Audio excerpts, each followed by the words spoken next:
9 सितंबर 2019 को अनीता अपनी सहेली से मिलने ग्रेटर नोएडा गई थी। अगले दिन अपराह 2 बजे जब वह दिल्ली के लाजपत नगर में स्थित अपने फ्लैट में पहुंची तो वहां का खौफनाक मंजर देखते ही उसके मुंह से चीख निकल गई। उसके पैर दरवाजे पर ही ठिठक गए। उसके live in partner Sunil Tamang की लहूलुहान लाश फर्श पर पड़ी थी।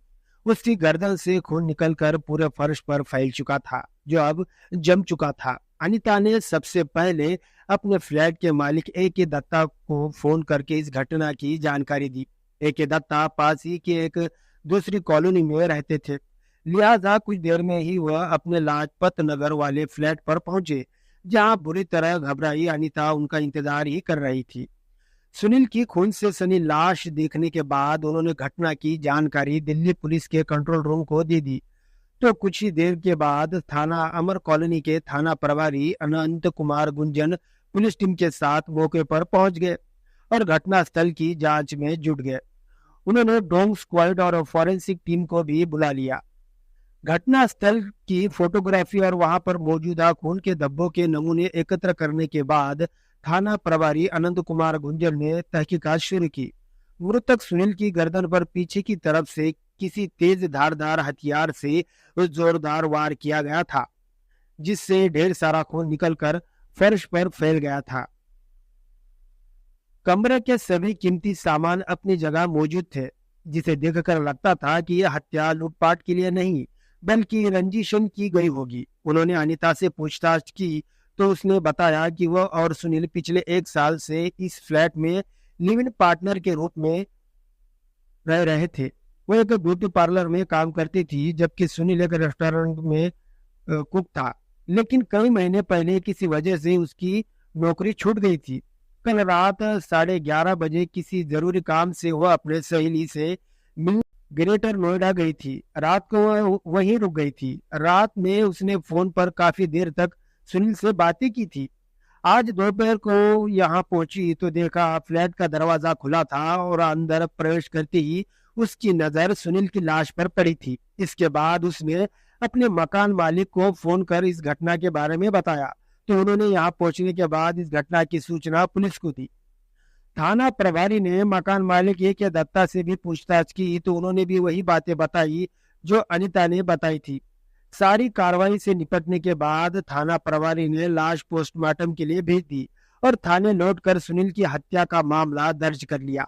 इस केस की गुत्थी सुलझाने के लिए दक्षिण पूर्वी दिल्ली के डीसीपी चिन्मय बिस्वाल ने कालकाजी के एसपी गोविंद शर्मा की देखरेख में एक टीम का गठन किया, जिसमें थाना प्रभारी Anant Kumar Gunjan, SI Abhishek Sharma, Ishwar, RS. Dagar, SSI Jagdish, constable Rajesh Rai, Manoj Sajjan आदि शामिल थे। विरोधाभासी बयानों से हुआ शक। अगले दिन थाना प्रभारी ने घटनास्थल के आसपास लगे सीसीटीवी कैमरे की फुटेज निकलवाई, ताकि वारदात की रात फ्लैट के आसपास घटने वाली सभी गतिविधियों की बारीकी से जांच की जा सके। साथ ही मृतक सुनील तमांग और अनिता के मोबाइल फोन की कॉल डिटेल्स निकलवाई। कॉल डिटेल्स और सीसीटीवी फुटेज की बारीकी से जांच पड़ताल करने के बाद थाना प्रभारी ने गौर किया कि अनिता के बयान विरोधाभासी थे, इसलिए अनिता को पुनः पूछताछ के लिए अमर कॉलोनी थाने बुलाया गया। उससे सघन पूछताछ की गई तो अनिता यही कहती रही कि वह रात 11:30 बजे अपनी सहेली से मिलने ग्रेटर नोएडा गई थी, लेकिन वो वहां देर रात क्यों हो गई, इसकी वजह वह नहीं बता पाई। पुलिस को लग रहा था कि वह झूठ पर झूठ बोल रही है। उसने उस रात जिन जिन नंबरों पर बात की थी उनके बारे में भी वह संतोषजनक जवाब नहीं दे सकी, लिहाजा उससे सख्ती से पूछताछ की गई तो वह टूट गई और सुनील तमांग की हत्या में खुद के शामिल होने का जुर्म स्वीकार कर लिया। उसने बताया कि इस हत्याकांड में उसका भाई विजय छेत्री तथा जीजा राजेंद्र छेत्री भी शामिल थे। ये दोनों पश्चिम बंगाल के कालीपोंग शहर के रहने वाले थे। अनिता द्वारा अपने लिव इन पार्टनर की हत्या में शामिल होने की बात स्वीकार करने के बाद पुलिस ने उसे गिरफ्तार कर लिया। बाकी आरोपियों विजय छेत्री और राजेंद्र छेत्री को गिरफ्तार करने के लिए थाना प्रभारी अनंत कुमार गुंजन ने एसआई अभिषेक शर्मा के नेतृत्व में एक टीम गठित की। ये टीम 13 सितंबर 2019 को वेस्ट बंगाल के कालीपोंग शहर पहुंच गई। स्थानीय पुलिस की सहयोग से दिल्ली पुलिस ने विजय छेत्री और राजेंद्र छेत्री को उनके घर से गिरफ्तार कर लिया। दोनों से जब सुनील तमांग की हत्या के बारे में पूछताछ की गई तो उन दोनों ने पुलिस को बरगलाने की काफी कोशिश की, लेकिन बाद में जब उन्हें बताया गया कि अनीता गिरफ्तार हो चुकी है और उसने अपना गुनाह कबूल कर लिया है, तो उन दोनों ने भी अपना जुर्म स्वीकार कर लिया। वेस्ट बंगाल की स्थानीय कोर्ट में पेश करने के बाद दिल्ली पुलिस दोनों आरोपियों को ट्रांजिट रिमांड पर लेकर दिल्ली लौट आई।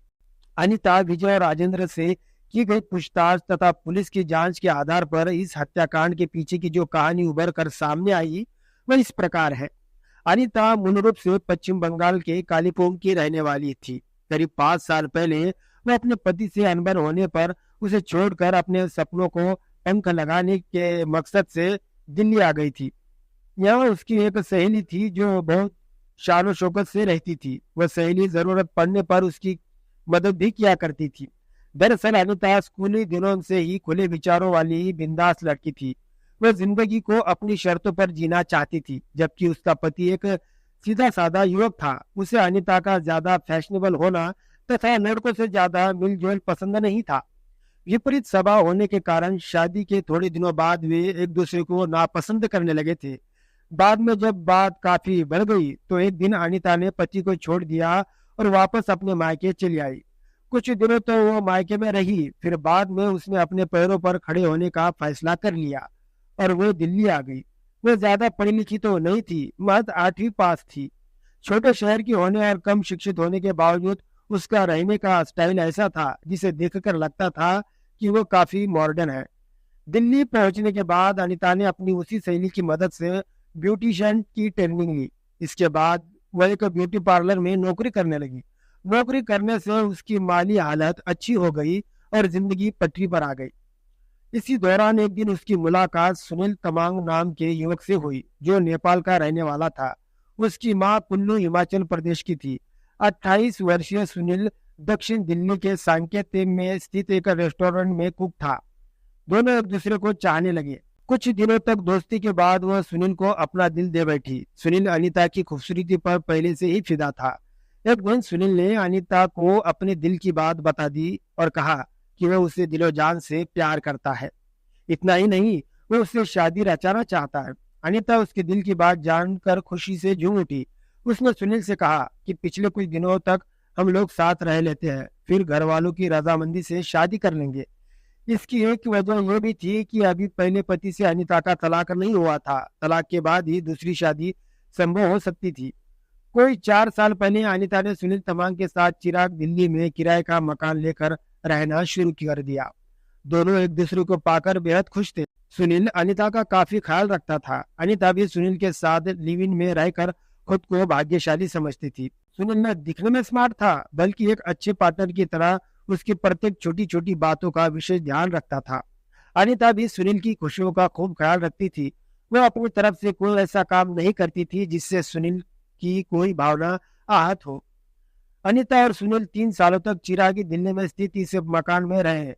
इसी बीच जब अनीता की पगार अच्छी हो गई तो वह चिराग दिल्ली से लाजपत नगर आ गई।